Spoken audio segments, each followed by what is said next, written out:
One of my XE5 tutorial course students recently brought to my attention that the focus mode slide switch on the XE5 doesn't really like to stay in place. And after he brought that to my attention, I realized, yeah, sometimes that switch would just change positions in my camera bag. It doesn't lock as well as it does on like the X100 bodies. If you've ever had that problem with any of the Fujifilm controls, not just on this camera and that switch, but anything else, like the film simulation dial on the X-T50, or even the aperture ring on any lens, now is a really good time to bring up the lock feature found in most Fujifilm cameras. You don't need to curse the camera every time this happens. I know it feels good, I still do it, but that lock feature might be something that you want to start using. So if you go into your button dial setting menu towards the end, you'll see lock.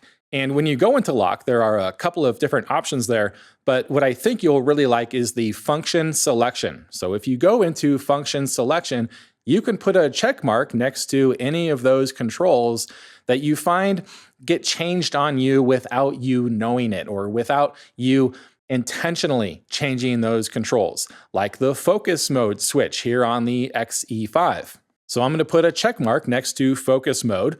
Let's also put a check mark next to aperture.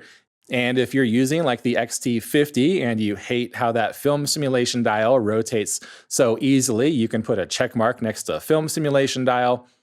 The Q button is another one. I know on a lot of the X-T30 bodies, this was a huge complaint where people would just accidentally bring up the Q menu while they were holding the camera.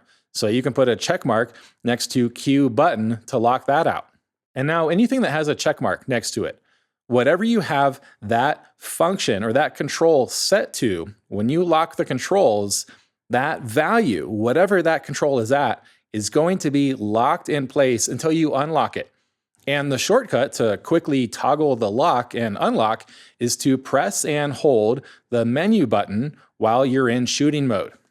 You'll see that message on the screen come up with selected function and the yellow padlock icon on the right side. And that means that those controls are now locked.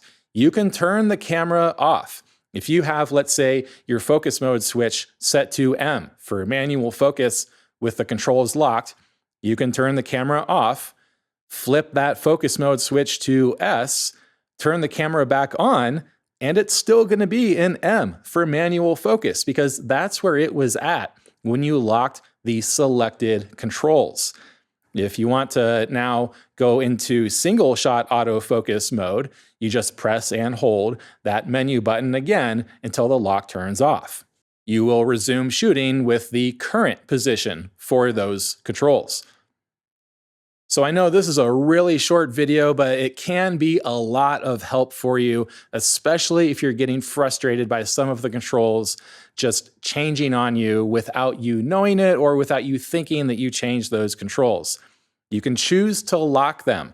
And as you're shooting, if there are controls that you don't want to change a lot, you just lock those controls and you can shoot.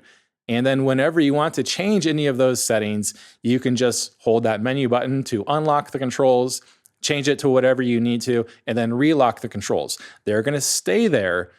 You can cycle the camera power. You can move those controls all day long, and they're not going to change the next time you turn the camera power back on. If you have any other questions about this feature, anything to add, any other topics you'd like to see addressed in an upcoming video, please let me know. Leave them in the comments here. Thank you so much for watching, and we'll see you in the next one.